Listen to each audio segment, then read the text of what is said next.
this evening. I just want to talk a little bit about the village and what we've been up to for the past couple of years. You'll see the slide presentation, but we have been busy. We've been getting ready for our group transfer station, and we've been working on that, and still in the works. Not everything has been approved, but we're moving forward. Our lighting, that's been an exciting direction to go in. And just today, I heard from Metro, and the contract to allow us to move forward with them is on our way to the attorney. So I'm very happy that our lighting for Main Street is moving forward. So with that, I did want to introduce our elected officials that are here this evening. Trustee McHugh is on our board. My clerk, Karen Eggert, Ken Wade, Scott Morar is back there. Trustee Williams, I know you're here somewhere. Hello. And Trustee Surratt. Did I forget anyone? Those are your elected officials for the Village of Round Lake Park. So we are very excited. Washington Street for 2014 was another big issue for us. We are very happy that it's been completed. Our residents absolutely love it. We love the bicycle path. Oh my goodness, that's been, and the kids walking, that's been a great event. And we got a little work done in the process, so we were really, really happy to have our Washington Street tore up but put back together very nicely. So that's just some of the things. And Main Street, now that the snow is cleared, everything is in bloom. Our sidewalks have been nicely taken care of, and so we're looking forward to our lighting and moving forward. Some of the things that this year that we took care of in the last 2 years is our recycling program. That is built up. We've been collecting shoes. We probably have over 700 pairs to donate by the time we're ready in April for the collection. So it's been a process, and we have the Red Recycle clothing and textile. That is very good. People are really donating and filling up, and the company's been very good about picking up on a regular basis. So we're happy that we can do that. So last year we also did the summer festivals, and we had one in June, and this year we're going to again take care of that, and it should be fun. We should have a lot of fun as we did last year. We've done coffee with cops, we've done coffee with the mayor. Anything that we can to get the word out that we have an open door policy has been my goal. We also have had National Night Out, which this year, or 2014, was record-breaking. We really had a huge turnout, and we're very happy that we could do that. Last year I started the garage sale program right before the village cleanup, and that was a great success. And I've already had people calling and asking to be added to the list this year. So it's right before the village cleanup. We're hoping that that'll take care of kind of getting our village cleaned up, and our residents are happy about that. And it turns out to be block parties, actually. So we're happy about all of that. So we've had Halloween decorating contest, we've had Christmas decorating contest, and so we're happy that that has been moving forward. And if anybody has noticed, our website is looking great. Oh my goodness, it has just bloomed, and I can't thank you enough. And I have to say, thank you very much, Alice. You have just contributed greatly to that website. So, like I said, we have just been so busy, and we have worked forward. And this year, I just started this week, as a matter of fact, I'm working toward a program with Kids in the Kitchen program for the summer. I think it's really going to be great, and I'm looking forward. It'll be something for the kids to do. It'll be a learning process for them, and it's not only learning to cook, but learning to measure and giving them something to do. So, so those are some of the programs that we've been working on, and I hope will continue. And without any more from me, I'd like to introduce Senator Melinda Bush. Thank you, Mayor. Thank you so much. You're very welcome. Thank you.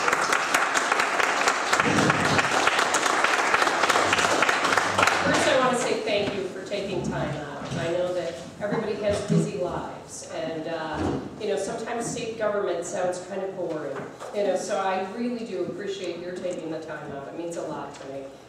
The way we usually do these is I will talk for a very brief time, kind of update you. You know, I find the best way to do it is for you to ask me questions, and nothing is off base for me, you know, unless it's off color, of course. But, you know, I'm just saying whatever you want to ask, I'm happy to do my best to answer it. You know, because I want to remind you, one of the reasons I do the town halls across the district every year, last year I think we did 4 or 5, we hope to do more this year, is because I work for you.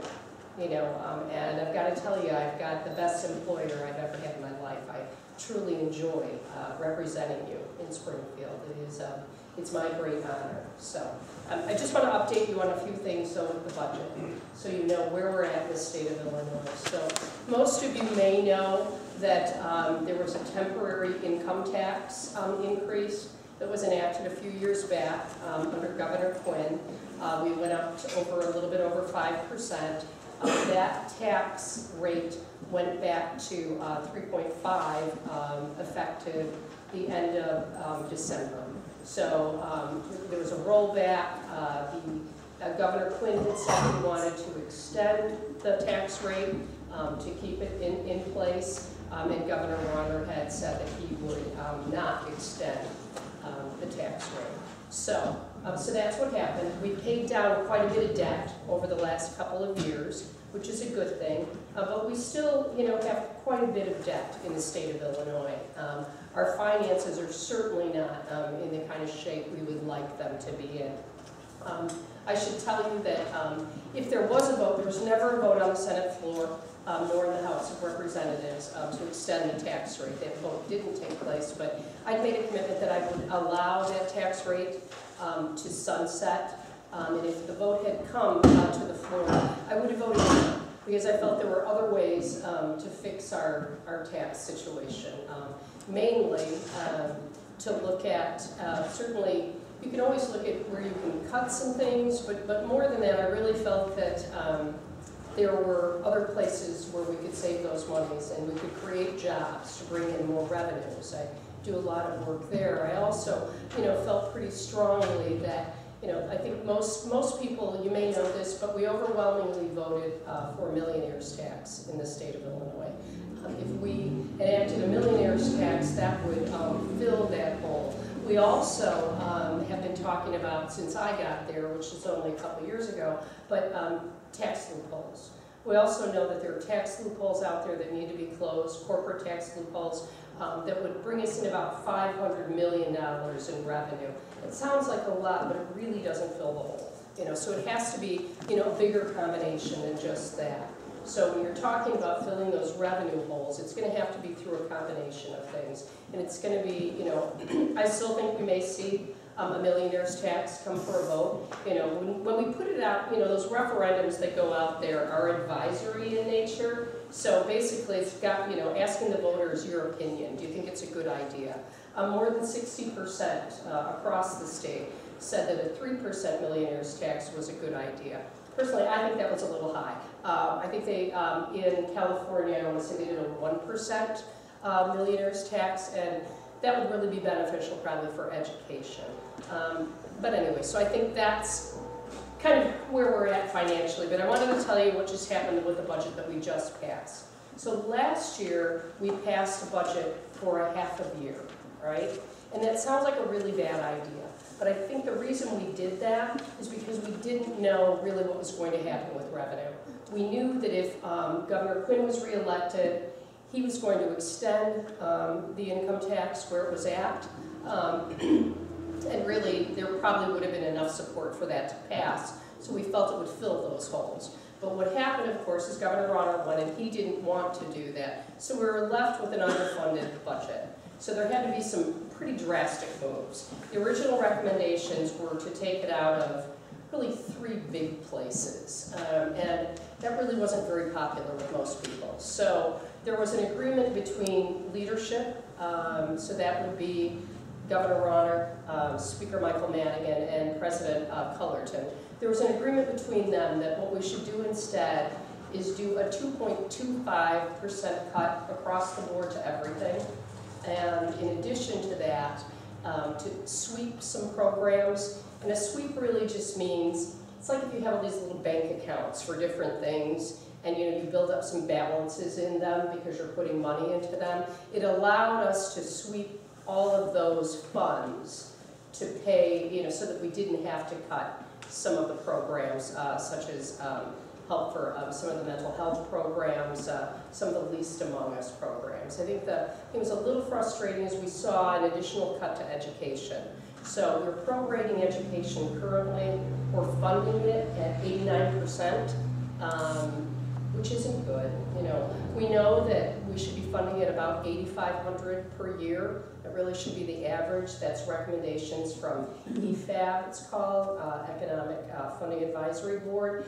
The state of Illinois right now, we're funding it about $4,500, which you can see is drastically underfunded.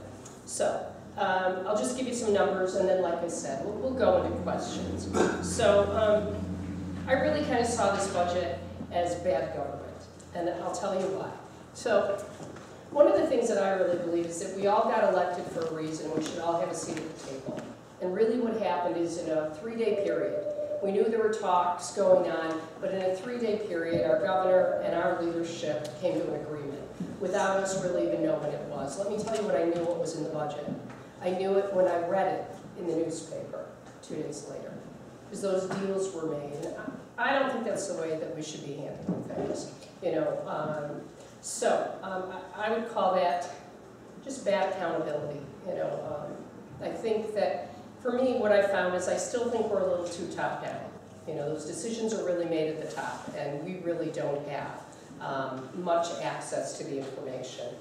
I also don't like that in just 3 months we're cutting $147 million additional out of education. It's a lot of money.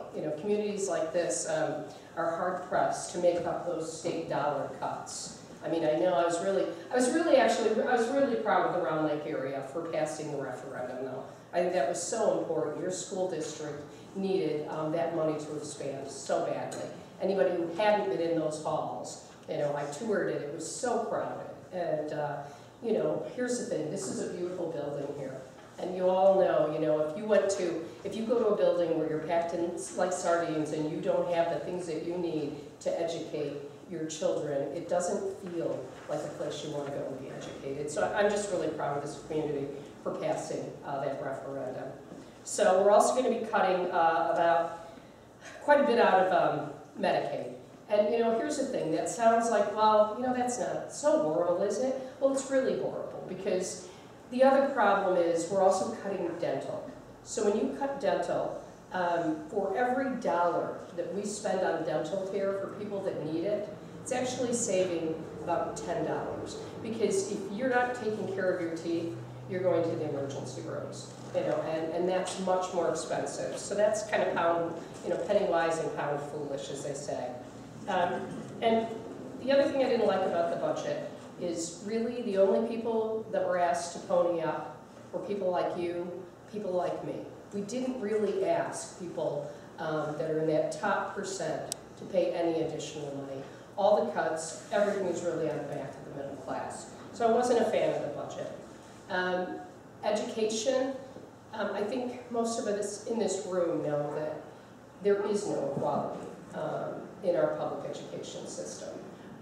You cannot, and it's a public education system, but you really can't compare what schools we have in this part of the county and compare them to a Stevenson High School or to a New Trier or to those places. So we really don't have equality, and there are many of us that really believe that we have to get to a place where we have a public education that says it doesn't matter if you live in Round Lake or Libertyville or Zion or Grayslake or Gurnee, that there is a level of education that everybody should expect for their children.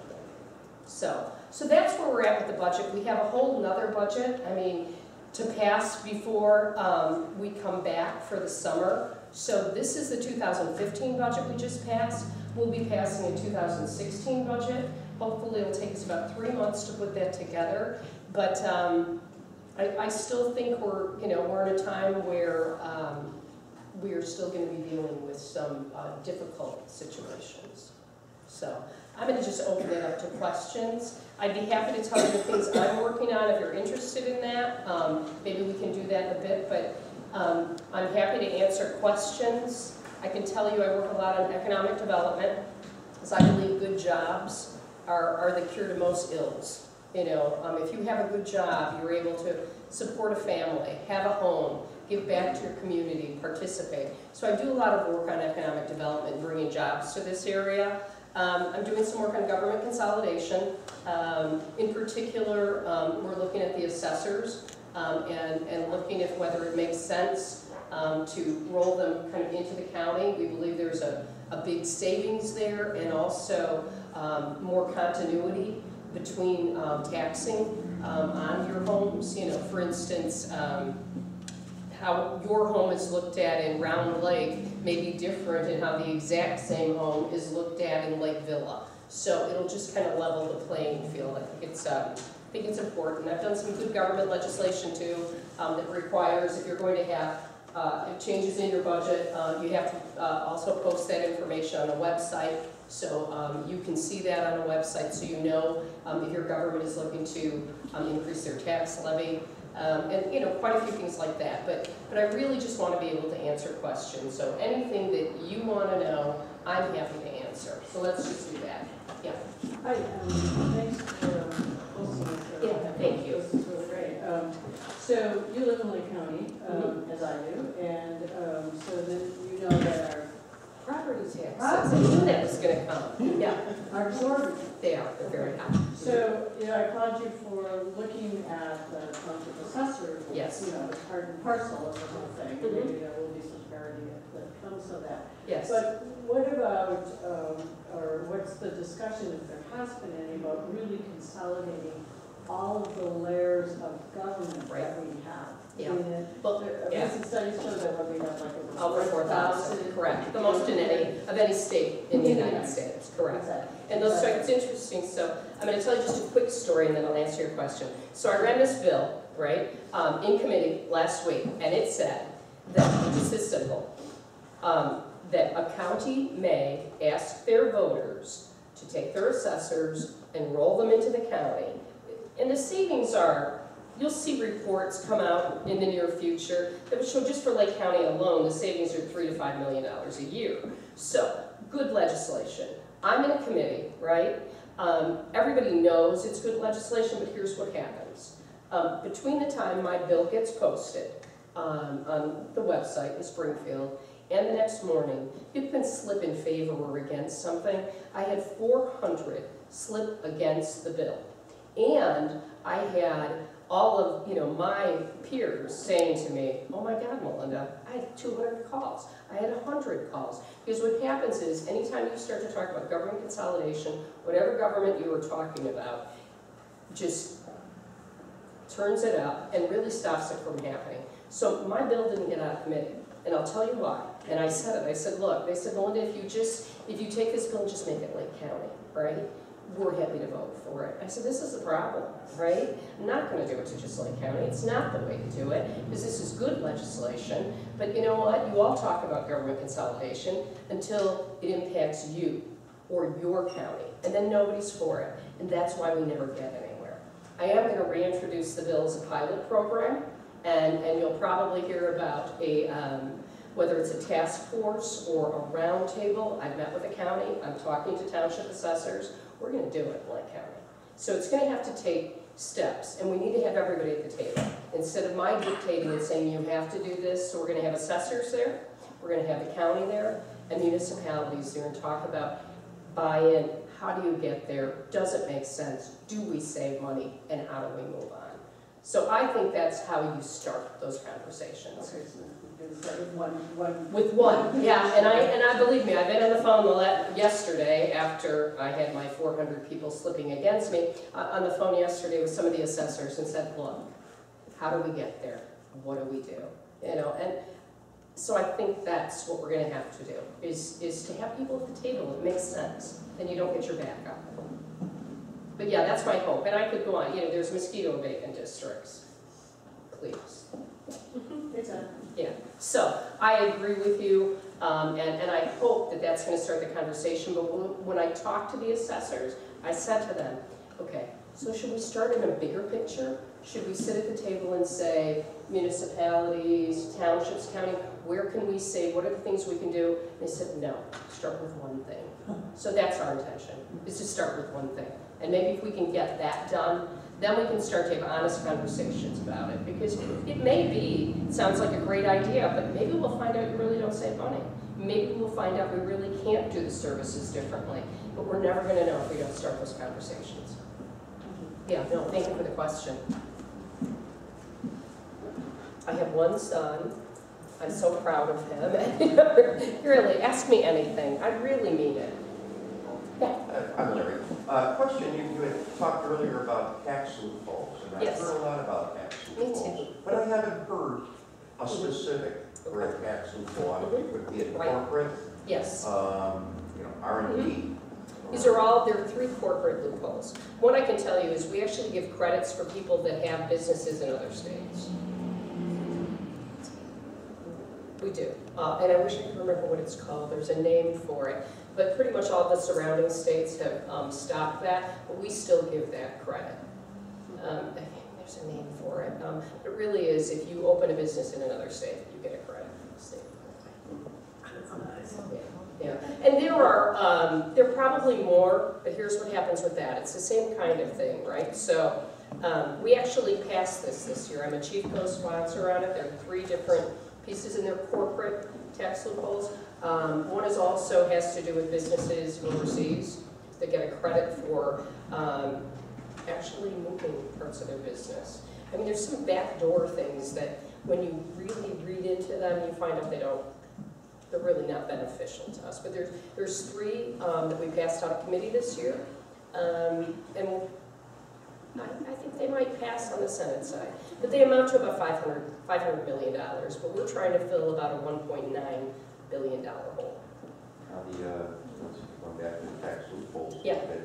How would that affect the business climate in terms of businesses either staying in Illinois or even businesses outside Illinois coming in if they're looking at, well, Ohio's doing this, Georgia's doing Absolutely. this. Yeah. I think I think these kind of loopholes do not attract businesses. They actually, the ones that, there's 3 of them, that actually benefit an Illinois business to having another business outside of Illinois. So I don't really think those are going to impact our business climate, but some of the things that do impact our business climate, I was just at a meeting today, and I won't tell you who the business is, but so I've kind of gotten a reputation for being, if you want to talk about economic development, keeping jobs in Lake County, call me.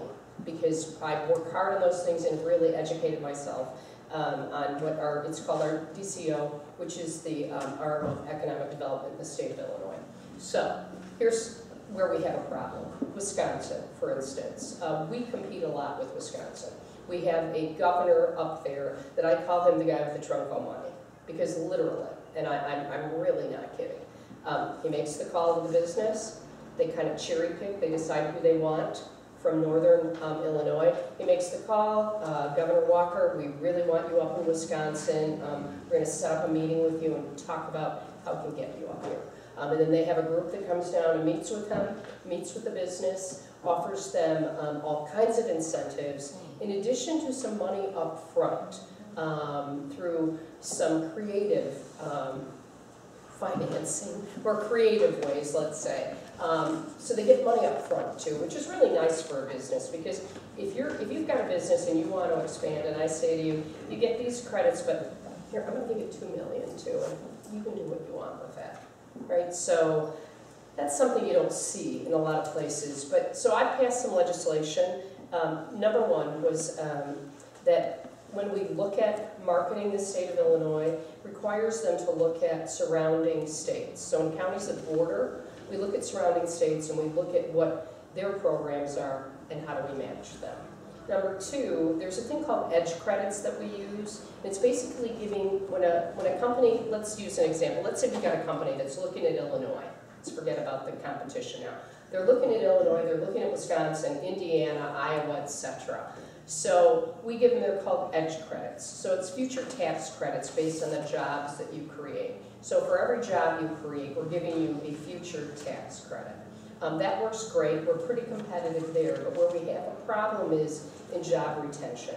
So when we're competing with another state, close border, as you can imagine, if you're Bob and Bob has a business that builds bulldozers and you are in Waukegan, let's say, and you're going to move to Kenosha, you can keep your employees. So it's really easy, to make those moves. And what happens is Wisconsin can give them credits on all the new jobs they're creating. We only give credits on new jobs too, but they're all new jobs for them. So for us, there's some new jobs and nothing on retention. So I have a bill that this year allows the Department of Commerce and Economic Opportunity to do credits based on job retention, based on investment. So if a company's investing $10 million, so the credits are basically based on if they're building, expanding, we're going to give them credits for retention too. So I think we're doing a better job there, but I'll be very frank about this. So the first call I got about a business that I got a call from an employee for a company called Kennel.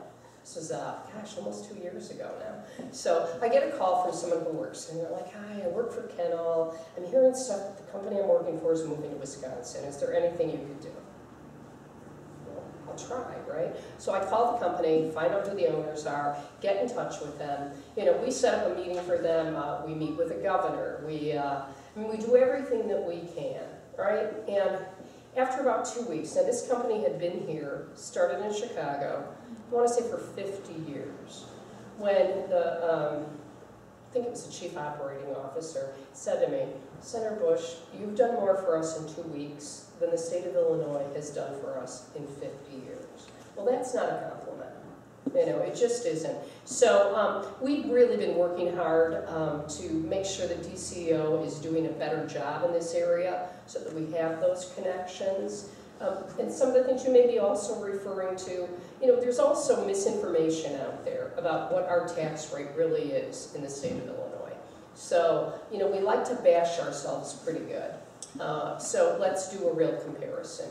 If you take our total tax rate, and that's property tax, corporate tax, income tax, sales tax, everything, Wisconsin is so much higher than we are. Indiana is less than us, Iowa's higher than us, Missouri higher than us. So, the overall tax rate, believe it or not, including your property taxes, we're still lower than those.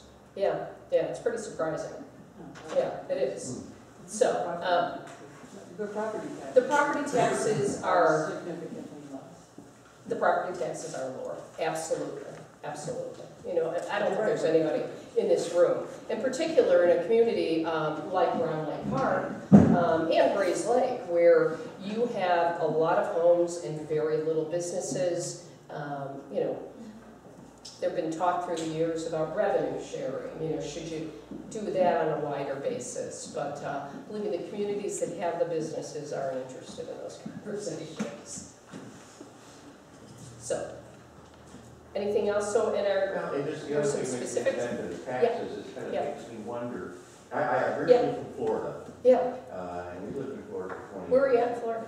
Gainesville. Oh, okay. All right, so further north, right? And I look back on the property taxes we pay there versus here, Right. and the fact that there's no income tax, personal income tax, has anybody bothered to go down to Florida and say, how are you doing this? Yeah. Well, first, I'd say they have a higher retirement population, so the education costs are much, much less. And I would say I'll hold our education system up next to Florida's any day of the week, because when you're raising children, it's not a place you want to be.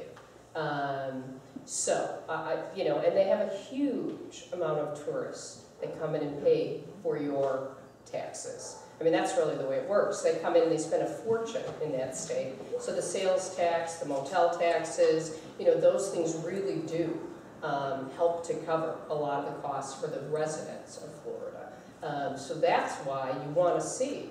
We're actually, Lake County is number 3 in tourism in the state of Illinois. So every time we have somebody, we just had, actually in Round Lake, they had the bowling tournament come in, the women's bowling tournament, and that brought us over $1 million to this county. So anytime you see tourism, it's important to your local economy. Yeah, but that's really, I'd say Florida, they've got a lot of tourism.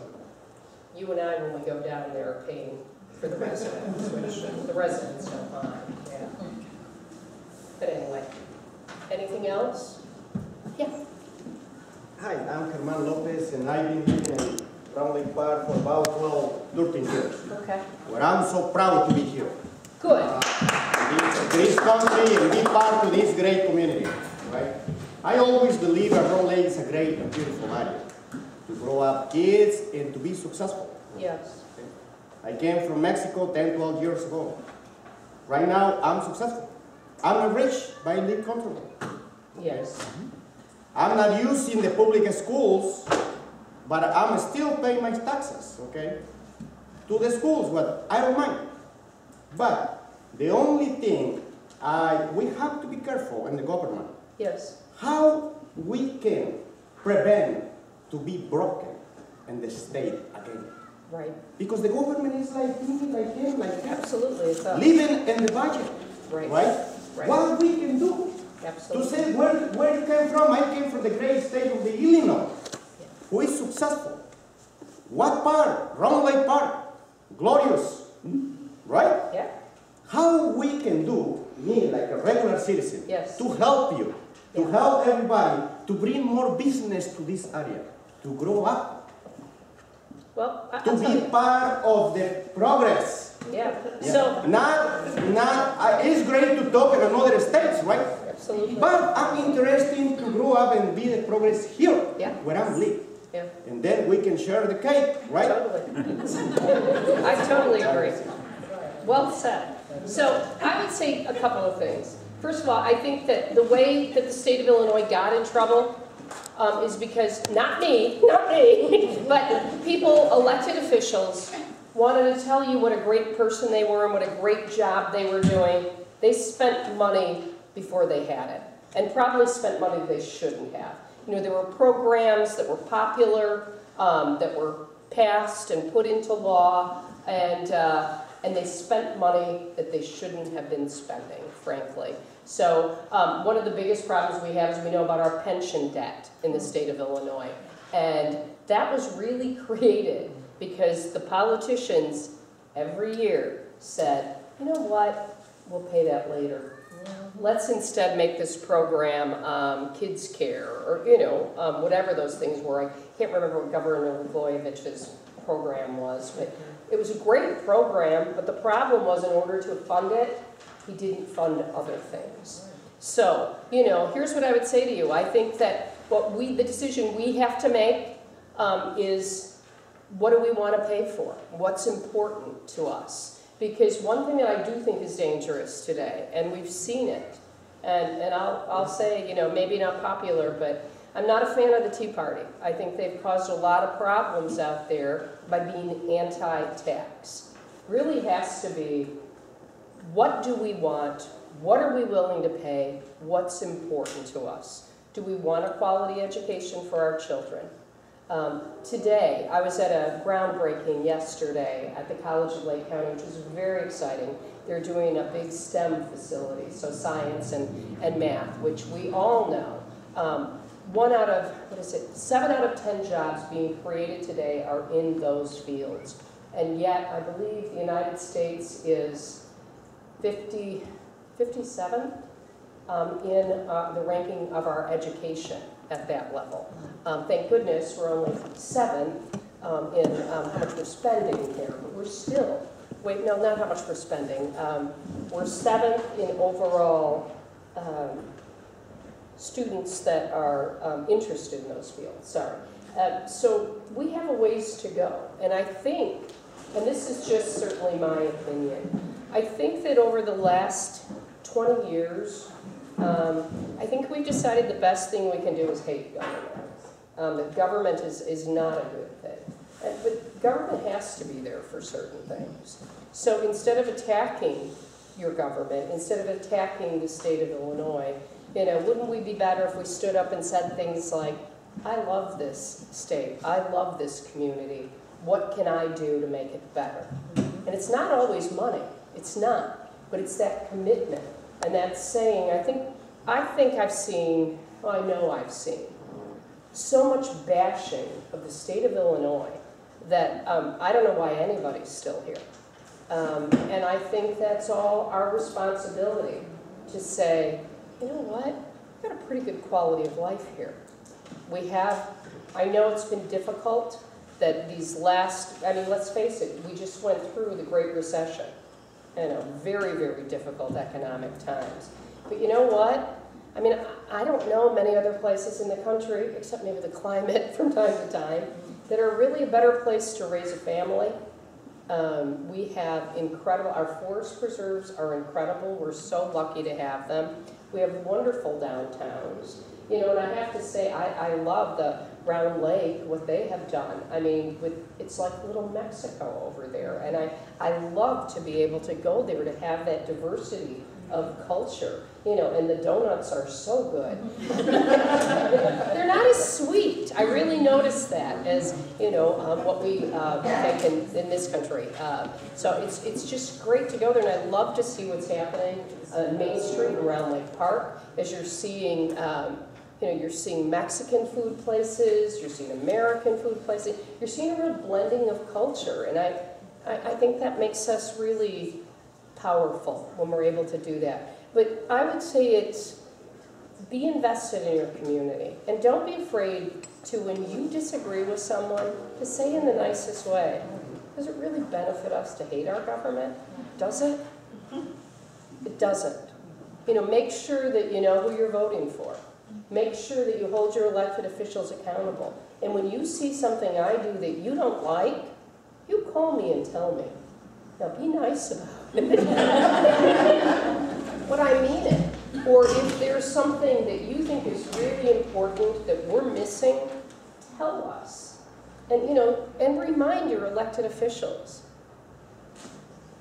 I work for you, literally. You are my employers. You elect me. You decide whether, hopefully you decide that I'm doing a good or bad job and re-elect me on those reasons. It's hard sometimes when you do this job because the politics will come.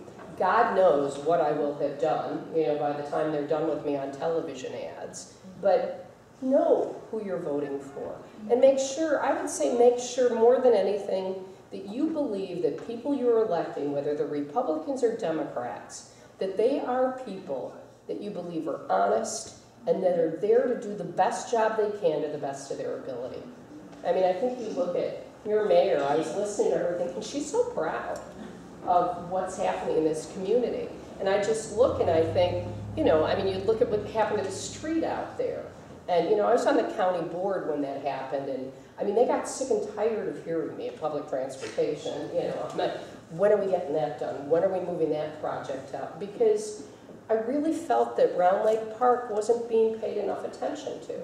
That when I talk to people along this road, they're like, why are we always last? We feel like we're always last. So I look at that and I think it seems to me, I was saying to your mayor, is it me or do the yards look cleaner?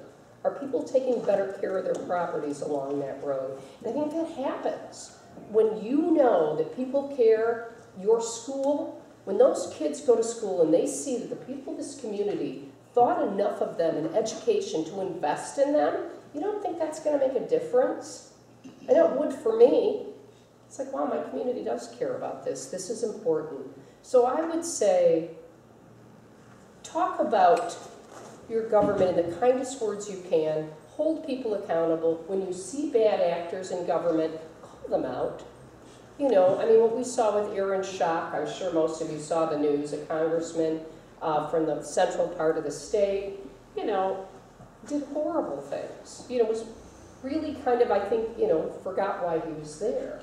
You don't want those people in government, but there are a lot of good people in government. And government supplies our roads, our water, education, I mean, your sewer. I mean, the things you don't think about, but believe me, if you flushed your toilet tomorrow and it didn't go anywhere, let me tell you, you'd be really happy that you weren't in India.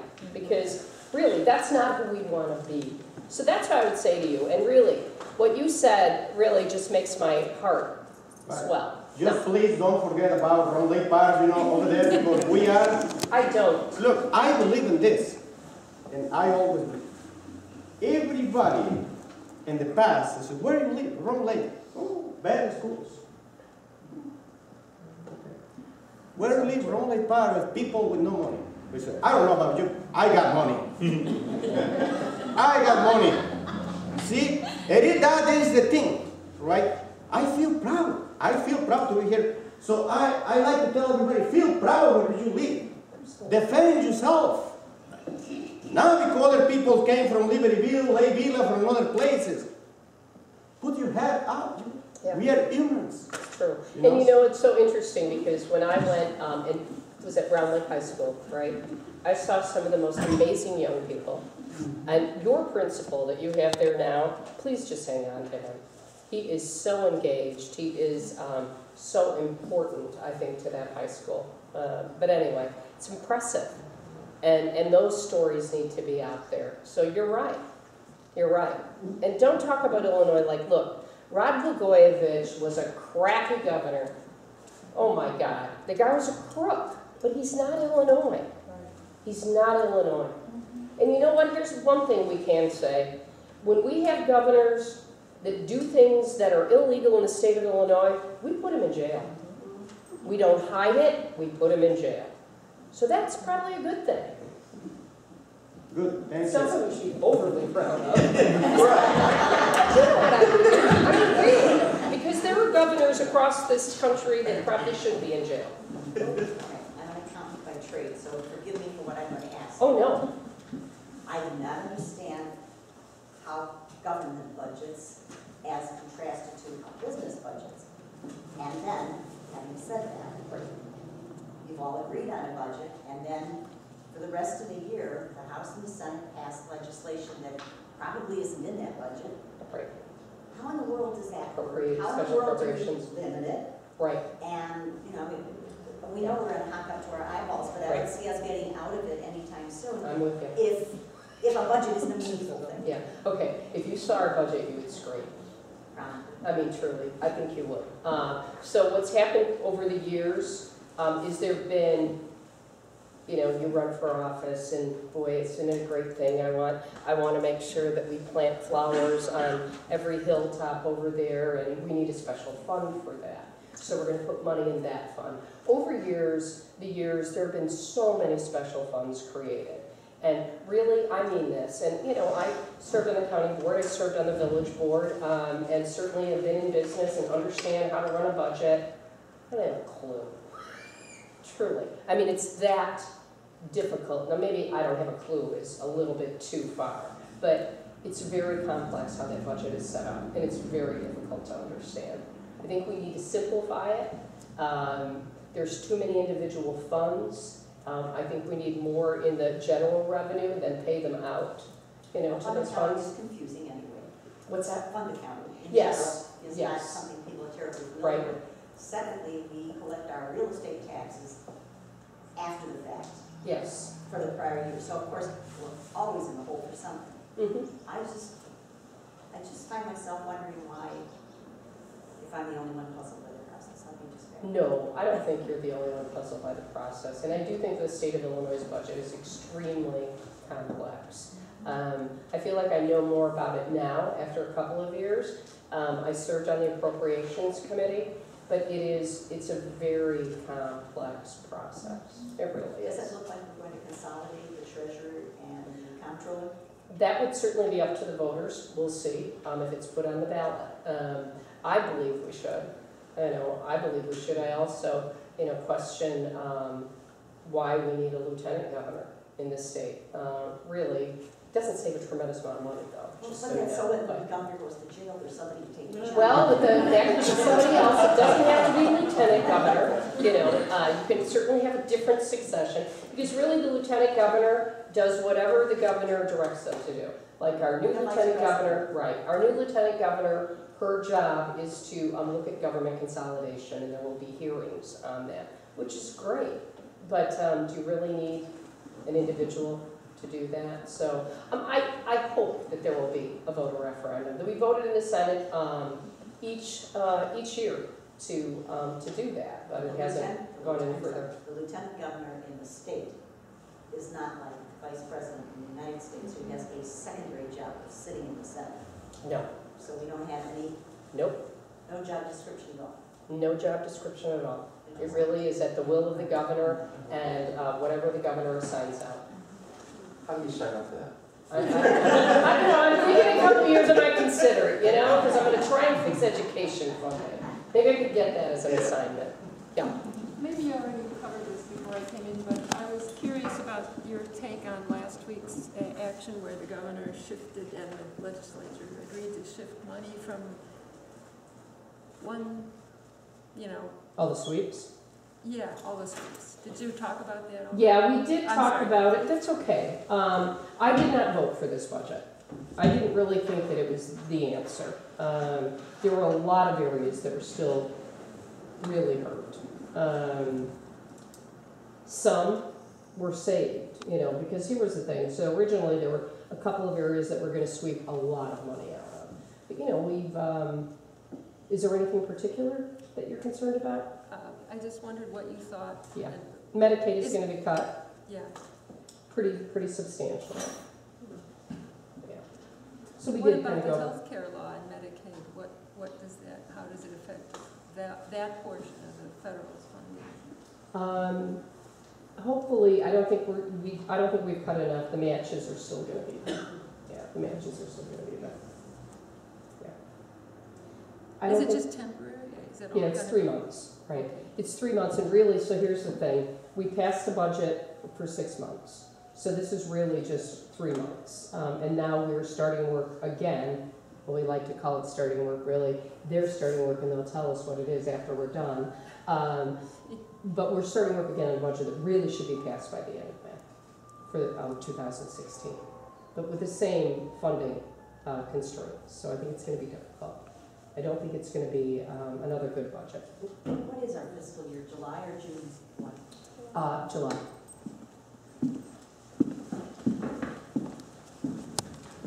And property taxes are such a tough one. I mean, they really are, you know. I've always felt, and I have to tell you, nobody else feels this way. I've really always felt that one of the ways we should be looking at changes to education funding is that the state should really pick up a larger portion of it, not huge, you know, maybe another 10, 15%, so that we could make those reductions on property taxes. Because then it's really based on your income, your ability to pay.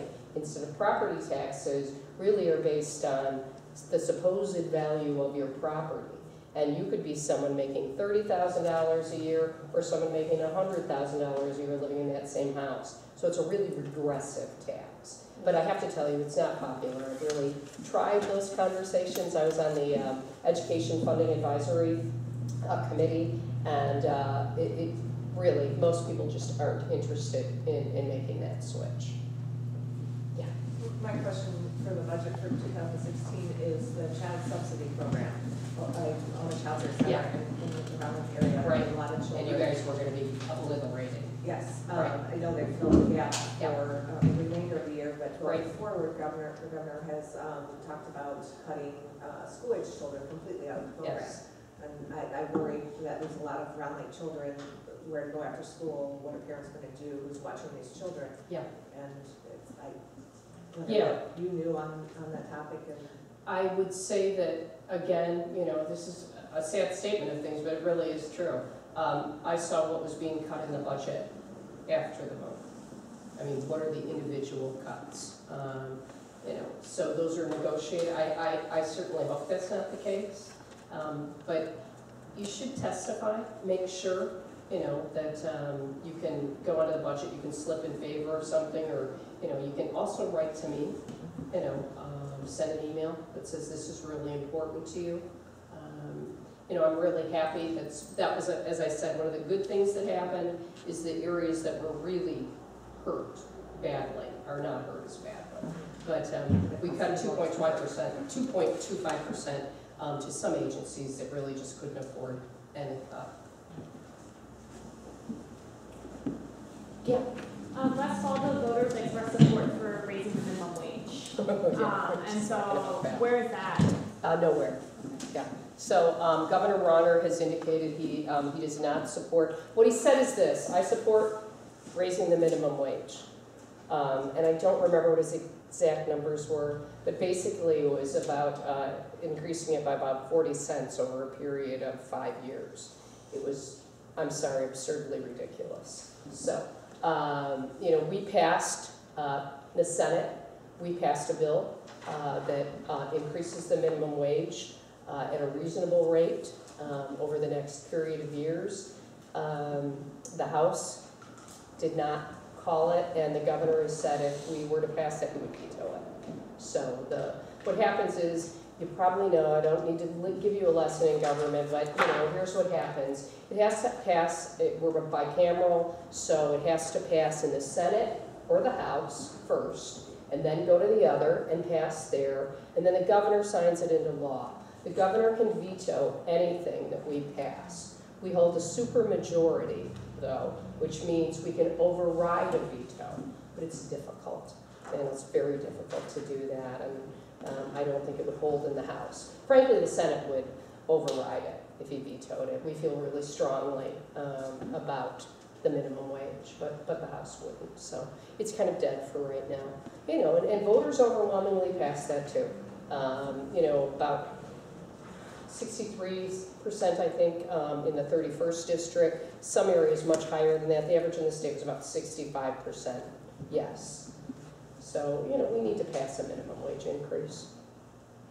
There are a lot of people, in communities that are, given what's happened with the recession, that are working some of these jobs to pay for their children, and working 2 jobs, many of them. So we need to pass that. Yeah. What other sources of revenue is the state considering? Because we talk a lot about cutting, but medical marijuana, not that I'm right for or against it. Right. But, what are we looking at for revenue? Right. So a couple of things. One thing that was on the table and also didn't happen was a progressive or graduated income tax. I supported asking the voters. That would have been a referendum, and that would have been a binding referendum. So the referendums we had this year were all advisory. They're like, gosh golly, what do you think? Should we do this? But binding referendums can be passed by the legislature and say, we want to put a question on the ballot that, should the voters say yes, would change our Constitution. So there were many of us that felt we should look at a graduated income tax in the state of Illinois. We're one of, I'm sorry, I don't know that, I think we're one of 15 states that has a flat tax. That means that everybody pays the same percentage. Most other states have a graduated tax, and I believe ours was, we thought part of the question is not how much, right? So we would ask the voters, should we change to a graduated income tax? And of course, the people that don't like it would tell you that we're going to make it 30% on people that are paying for their grandmother, so it was not going to be a pretty political fight. But there were many of us that thought that that was the best way to solve a revenue issue. And it was really, you would have been paying more than what you were paying when you hit, I want to say, close to 200,000. Most people would have been paying less. So, but that question never got on the ballot. But there are people that believe that, and I believe it, our sales tax system is really antiquated.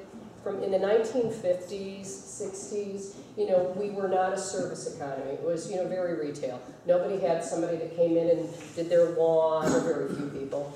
People didn't have people that came in and cleaned. They didn't pick up things at the dry cleaners.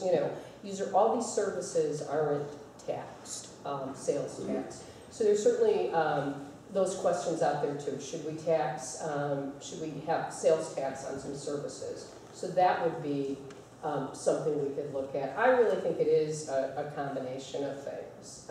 But again, you know, we were talking about how people not in my backyard, they call the sales tax conversation the third rail. Like nobody wants to talk about it, because if we talk about it, we won't get reelected. Yeah. You keep talking about revenue issues. Yeah. Is it really a spending issue? So I would ask you, what are the things you think we should spend less on? Everything. Okay. How much? Everything? Yes. Okay. So you would like us to... We have an incredibly large bureaucracy.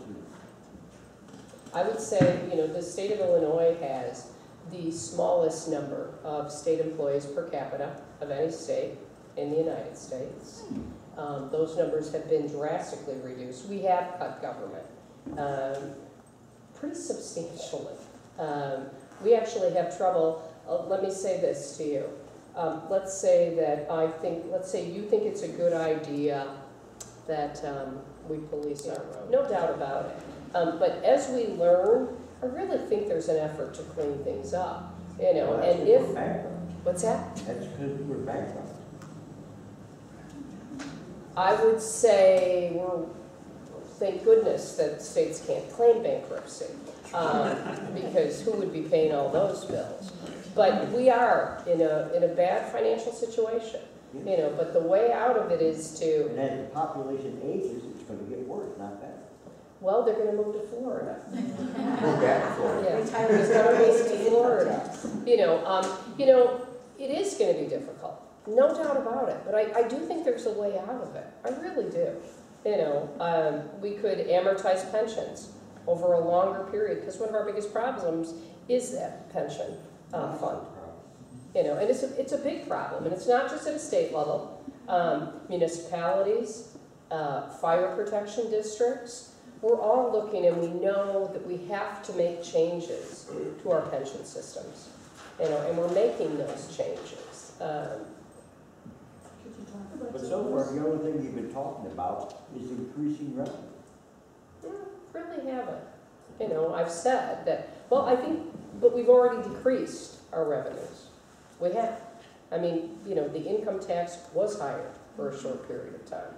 I know. So to piggyback on the increase in revenue, Yeah, talking about economic development, sure, all of the companies that are going out of the state, right. have we seriously thought about reaching out to companies and giving them something to keep them here and inviting them to come to Illinois opposed to going to the other Sure. states? Because, That's how we got Boeing. pardon? That's how we got Boeing. Okay, so not as much as we should, but we do, actually. We have a pretty good economic development group. And here's, I mean, we talk about this all the time. I still haven't done it, but I swear I'm going to. I really want to go in southern Wisconsin. I want to knock on doors and tell them to come to the state of Illinois. I really think we should reach out more than we do, absolutely. I think we have a good story to tell. We have a phenomenal workforce. We need to do more in the state of Illinois also to educate for manufacturing jobs. College is a great thing, and if you are a college student or someone who that's where you want to go, you should have the opportunity to go. But we've also not made sure that we have students that are ready for the workforce. We have a lot of manufacturing jobs. We used to think of them as, you know, blue-collar, hard-working jobs, and they're still hard-working jobs, but they're technical jobs. They're now machines, you know, technical machines that they have to know how to run, and they need to be educated in those areas. So I know the College of Lake County is doing more there, but I think we do need to do more in that arena with manufacturing. I think we're seeing more companies that are interested in coming back to Illinois after they move to some of the southern states for much lower wages, but I think they had other issues there. So we've had more companies coming to us that are interested in maybe coming back to Illinois or looking at Illinois. We do have to do a better job of marketing. I know we had the Illinois Business Development Group, which I worked hard to pass, was a private-public partnership. whose job was to look at how do we better market the state of Illinois. The people were appointed. They've never met. So sometimes it's just not great management. Yeah, can you believe it? They've never met. We got them all appointed. I got somebody from Lake County appointed. So I've talked to the new governor and let him know and said, maybe, you can put those things together. I'm certainly hoping, I know Governor Warner is very interested, and this is a positive thing, in economic development and jobs. When he got elected, I called him and said, look, this is something I do a lot of work on. Economic development, bringing good jobs to Lake County, keeping good jobs here is probably the most important thing to me. Because I really do believe that our economy is so important to this area. And he believes the same thing. So I think he's going to be doing more with putting together better marketing for the state of Illinois. I know that he plans to do that. But we really do talk about, we had a meeting today, and we had some members from DCEO, which is our economic development arm. And I said to them, I'm telling you, I keep saying in the summer, I'm going to take a month and I'm going to knock on doors. And say, hey, look, we want you in the state of Illinois. And I think we could do that, but we were also talking about something that doesn't happen. So, an example, we have a company who called Lake County Partners. I don't know if you know what that is. That's the private-public partnership that we have in Lake County that kind of is our economic development arm. Called Lake County Partners, said we're thinking about expanding, we're looking at sites. That was, I don't know, 4 or 5 months ago. Well, since that time, that company has already been courted by the governor of Wisconsin, met with them, knows what sites they have. They had, I don't know, 10, 20 people come down, do dinner with them, talk about how much they want them, what they can give them, what they can do for them. We found out about this. I found out about it 3 days ago. The community that has this business found out about it about a week ago. The county found out about it about the same time I did. The point is, we're not doing a really good job of communicating with one another in this county. So we talked about how Nick Meyer is my chief of staff, and he said, why aren't we having these meetings? I mean, this should occur right away. We should be bringing in the mayor of the community, a state senator, the county board chair, the Congressman Dole had a representative at the meeting today too, someone from the congressman's office, so we can say, hey, let's get our governor involved, he should be making the phone call. But here's the thing, this is already, I don't know if we'll be able to do anything, right? I mean, the train is halfway down the track, right? But that can't happen. I mean, it just can't. So I think we have to do a better job there. And frankly, I mean, if we can if you bring in more businesses, if people make a better wage, that's how you bring in more money, because then you have those funds. And I think that's the best way to do it, but we are still struggling to recover in the state of Illinois. I still do believe that we are one of the last states to really hit the Great Recession. So it makes sense that we'd be one of the last ones to really recover from it. But we are still lagging behind a bit the rest of the United States in our recovery process. Not just Lake County, The state of Illinois. Absolutely, right, absolutely. We absolutely are. In Lake County, we've always been fortunate, but we saw some of the highest foreclosure numbers in the state right here in Lake County. This bastion that we like to think of as kind of being protected, we saw some pretty tough things happen here. And we still have quite a few foreclosures, and we still have in Round Lake Beach one of the highest unemployment rates in the state. So we still have a ways to go here. Yeah. What about small business development, helping businesses that are already here to grow or expand instead of trying to get other than trying to get other businesses? Absolutely. So small businesses, we just started meeting with someone that lives in our community that does small business loans.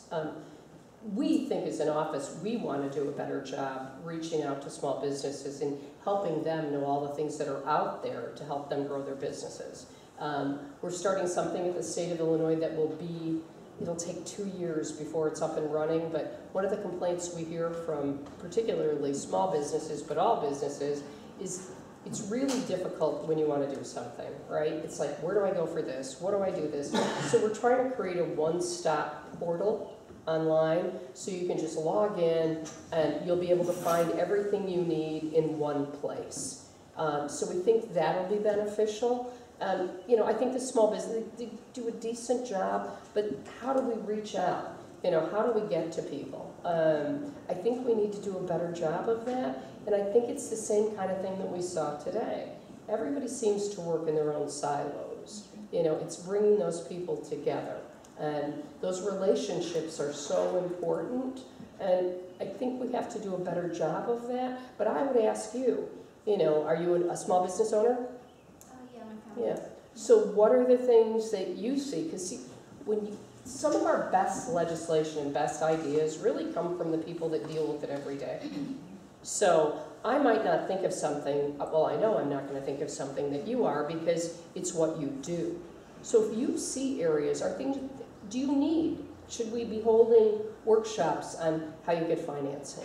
Should we be holding workshops on what do you do to grow your business? Where do you go for marketing help? You know, if you tell us those things, we are happy to help organize those things.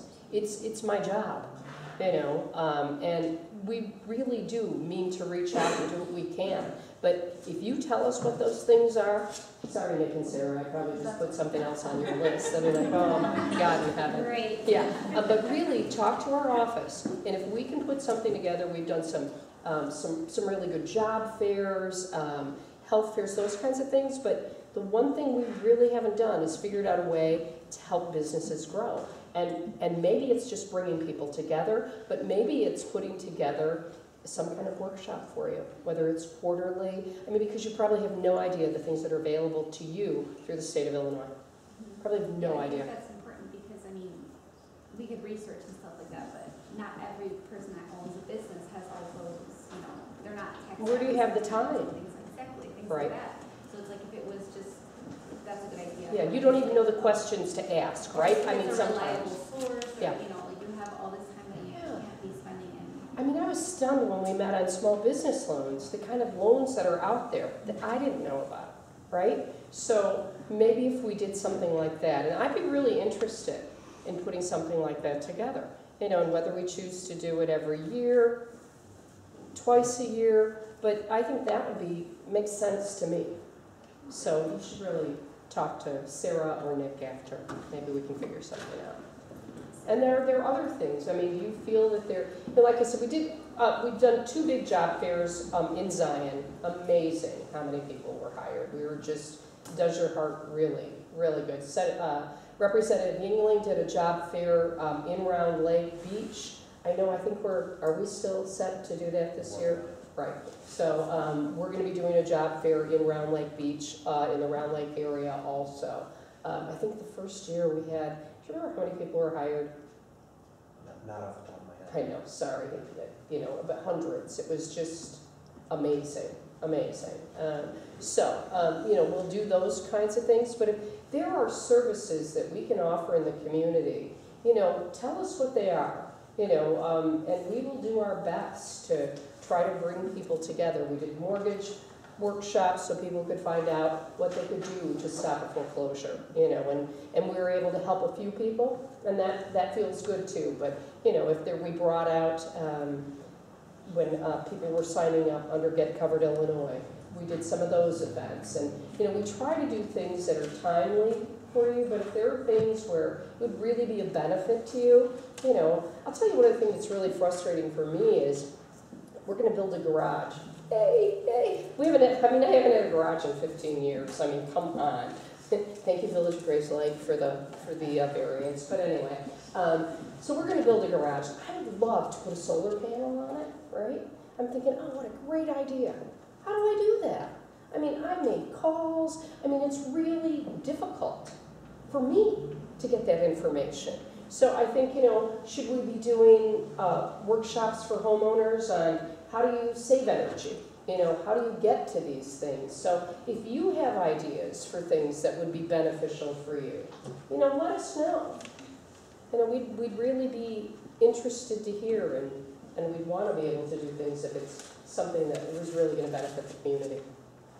I'm trying to figure out what the crossover is between CLC and everything else. I see CLC as a real resource for the community, but if they don't know that people want to open a business and don't have the first idea of what about doing it, I one of those with family too. And I said, let me introduce you to my CPA friend over here so that you don't go to jail if you didn't file the right forms and you didn't collect the right taxes and you know, I mean, and this is a chiropractor who's been through 4 years of college and 3 years of chiropractic school, and they never gave them any business training.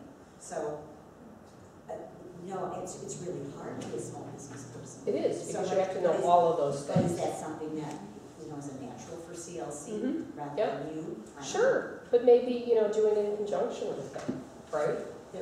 Yeah. Lots of things like that, where you just need somebody to start. Yeah, and sometimes we just don't know what the resources are out there for us. We just don't. You know, and CLC does offer an awful lot of things like that. Workforce development, they offer things also. And it's just, I know, Judy, you have done so many things through the years, but, you know, you find out as you're doing them. You know, you do. So if there's anything we can do to bring resources to a place, we're happy to. Well, I think one of the things that the government of the state of Illinois can bring is predictability. We have this huge problem. Everyone knows we have the problem. Nobody knows that we're going to solve it. Yeah. Because no one quite knows how we're going to solve it yet. Right. It's difficult to convince business to go anywhere if they don't know what the rules are going to be tomorrow. Totally. So I think we have to recognize that if we have faith that the budget will be fixed, then a lot of this stuff will get better. It won't be magic. It will be people recognizing it makes sense to do business in Illinois because they're getting their shit together. Yes. You're right. You're right. Yeah. You're right. It does. And it is about stability, too. It is. People would rather, and I'm not saying that I think you should pay more taxes, but people would rather pay more taxes and know it's stable than have it go up and down and have not a damn I'll pay thing more that's going taxes on. if I know the problem will be fixed. Exactly, exactly. But, you know, let's face it, government has done a lot, too, to allow people to lose faith. And, you know, definitely. But I would say to you, I believe that most people, you know, when I ran in 2012, you had to have your head examined to do it. First of all, I think because we were in such tough economic situation, and we still are, but we're better. We truly are. We paid a lot of debt off. But I think that most people that ran in that situation really meant to go make hard decisions, meant to do a good job, because you couldn't look and think, boy, I want me some of that. Boy, I really want to go down there because that's going to be cushy, you know. So I think that what I found is most of the people that I ran with, the senators that were elected at the same time, really are down there for the right reasons. They want to make those tough decisions, but it's still a culture that needs changing. It's still way too top down, you know. Michael Madigan has been a speaker. And I respect him more than I did because I do respect his ability to understand and move things forward. But the problem is, it's how he wants to move things forward. So, you know, you've got a guy that's been down there a long time and certainly is smart enough to know how to move things, but has way too much power in one person. You know, when I talked earlier and said I saw the budget, you know, all the after, because really they make those deals without us. When I met with Governor Rauner, he's had each of us over for breakfast in groups, which is a really good thing to do. And he said to us that he really likes working with Speaker Madigan so much better because he thinks they have similar management styles. I remember, this guy's like a CEO, used to telling everybody what to do. So, Michael Madigan, right? So we said to him in the nicest way, well, Governor Rauner, here's the thing about the Senate. You know, our president doesn't think we all have chips in our head. So he really does have to come back to us, and there are conversations that go on. But it's still too top down. It just is. But in fairness, don't you elect the Senate President? We do. Don't you elect the chair of the state Democratic Party? Well, We can't vote for Michael Madden. I don't. You know, I don't elect him. I elect Speaker, I elect President Cullerton. And I would continue to elect him. He's very fair. Here's what I like about him. In the time I've been there, nobody has told me what to do. But you just got a budget and voted on it without I seeing did, it. and then, Isn't that telling you what to do? I voted no. I'm saying, right, but nobody says to me. Well, believe me, maybe it didn't work out well for them to try either, let's be honest. But, so when I was first there, some of you guys have heard these stories, I don't know how many times, but so we caucus, right? Which is like the really kind of cool thing, because when you're in local government, you can't all meet together because it's a majority of a quorum and you can never talk issues. So, but we can meet as a caucus, so we can get together and say, you know, how do we feel about this issue? How's everybody going to vote on this? And do we have enough votes to pass this? So we have those conversations. The first time we're asking, like, how people are voting on things, the president says to me, and they do count, you know, because they want to make sure before they take a big vote to the floor whether they know whether it's going to pass or not. So it's, okay, well, Senator Bush, you should be able to be a yes on this. You don't have any of those people in your district. This impacts. And I said, well, I'm a no, I think it's wrong. And if it's wrong, it's wrong. I don't care if they live in my district or not. So what I would say to you is I really do think that the benefit of having people, I'm 59 years old. I'm not down there to make this my life career. I'm not looking to be president of the United States. I really did go down to try and do a good job and really had to weigh in my own head to say, am I really going to put the time and do this right? But I really believe that I would like to see people in their 50s, 60s, and 70s, more of them running for office, men and women, because we're not afraid to do what we think is right. Because we have certainly a perspective, but we also know who we are. You know, and certainly youth is a wonderful thing, and you want people there at those ages. You know, but I think that we bring a sense of we're doing the right thing. Don't believe in term limits, though. You know what's interesting? The average in the Illinois State Senate is 7.6 years. Yeah, you would think it's much higher. Yeah. We have term limits. We do. Your term ends. Absolutely. And we get to elect you again or not. Yeah, absolutely. So, But that doesn't address the top down issue. it doesn't. Well, I had a bill, like it was really going to go anywhere. I really tried, which was to limit leadership. And I really think, and I was going to give them 10 years, so I thought that was more than fair. But no, they're not going to pass that. They're just not going to. But I really do believe that upper level leadership, 10 years, that's enough time. It really is. You know, it really is. what do you think of trying to pass that same bill the way that pension reform was passed? You either belong to the party, you could stay forever, or the new hires. Oh, yeah. Well, that might pass, but here's the problem. I think we all just want to get a Michael Madigan, right? I mean, really. I mean, I think most Democrats feel that way also. Just that, when somebody's in there that long, it's just too long. It just is. I mean, it's fine to serve that long, because there are people that have done a job for 40 years and do a fabulous job, right? But it doesn't mean that you should be the person in leadership controlling everything for that long, because then no other leaders really get there very well.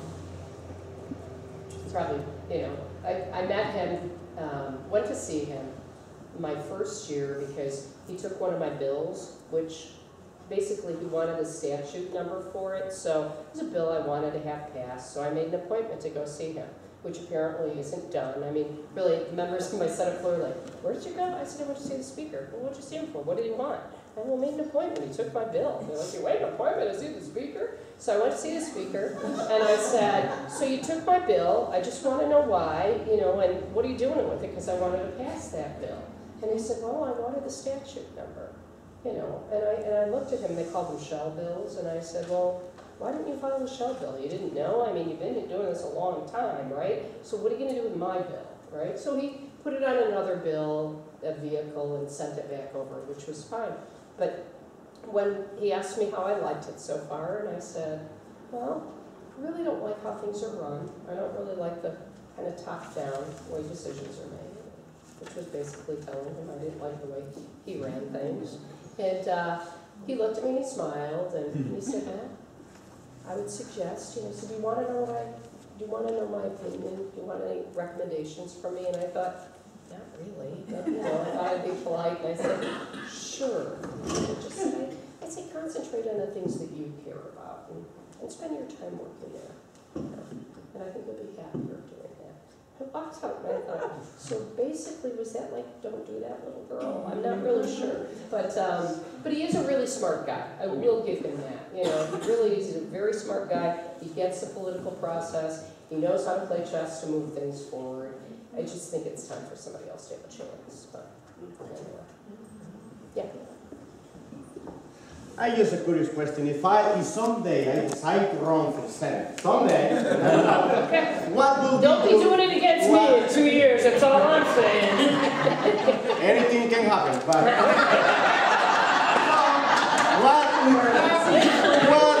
what will be your best advice to me, a simple person? Well, to be there, but looks like over there, looks like big mafia, it's like big control, everything. Believe me. We need a new block there. We do. Yeah. So I would say, here's what you do if you really want to run. You decide why. You decide what are the things. I know why already, because exactly. What do you want to go there for? What are the things you want to work on? And then you make the decision. When I decided to run, the party didn't come and get me. I decided I'm going to run. This is the right time for me, and I'm making the decision to run.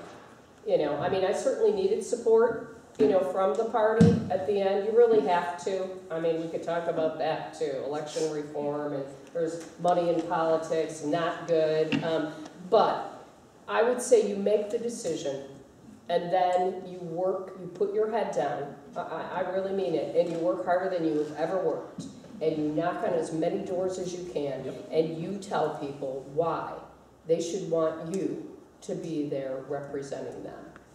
And then, the money will follow that. People will donate to you because they will see that. But if you really wanted to do it, that's the best way to do it. And I also think the mistake many people make, I really think some experience in local government is good. I can tell you, we make decisions about local government where I'm like, are you kidding me? We're going to do that? But when you haven't been there, and when you haven't seen how it works, you really don't understand it. So, you can't, one of the hardest things about this job is you're making decisions about so many different things. So you have to educate yourself on so many things. But that's also the really cool part, is you're also learning different things. But I would say, if you wanted to run for this office, wait till I'm done. But I would say, run for your school board, run for your park board, run for your village board. Learn a little bit about local government, so you can bring that experience there. And then you can take a step to county, state, so many of our congressmen or congresswomen, when they run, it's the first time they run for an office. So they don't really have much of that background. But I still believe, it's kind of like, when you work a job and you're the guy who starts here and you become the boss, I think you're a better boss because you understand what everybody else does on the way out. So that's what I would say. Thank you. Yeah. Yeah, and I would say run. Get involved in your community. Do it. Yeah. Anybody else? Well, thank you very much.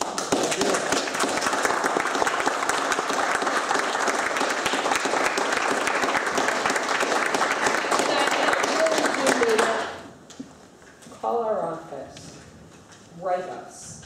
Said it's always best. The phone calls are really better. You get to talk to Nick or Sarah, or you can call, the Springfield office too. But I really do care about what you think. I really do. And there are some times, I hope you signed up for our newsletter, every once in a while, there's an issue where I really don't know where I'm at on it. You know, I really don't. One for me was gaming. So, you know, should we expand? Should we have another casino? And, you know, I gotta tell you, I don't gamble. I don't really care. You know, doesn't really, I don't have a strong feeling about it. So I really did. I sent an email out and I said, hey, what do you think? Because I really don't know. I can go either way on this one. And when I got back overwhelmingly, it was interesting. People really took the time and they sent me, most people overwhelmingly said, we're not real crazy about it. We don't really know, but if we can really use it for funding education and you can tie the money there, do it. You know, so it's interesting. So I really do ask questions from time to time. Right now on Facebook, I just put one up this morning about GMOs. Should we label? I mean, there's legislation that I don't know if it's going to go anywhere this year, but there is legislation. Like, should we label GMOs in the state of Illinois? I know there's some people, he's shaking his head no, you're shaking your head yes. You know, so it's, you know, it's interesting to get that feedback for me. I think the best, one person said, yeah, I think but leave it to the FDA, right? GMO labeling should be national. So anyway, I really do solicit opinions on things and try and do the best job to represent you. Thank you. So thank you. Thank you for coming. I really mean it.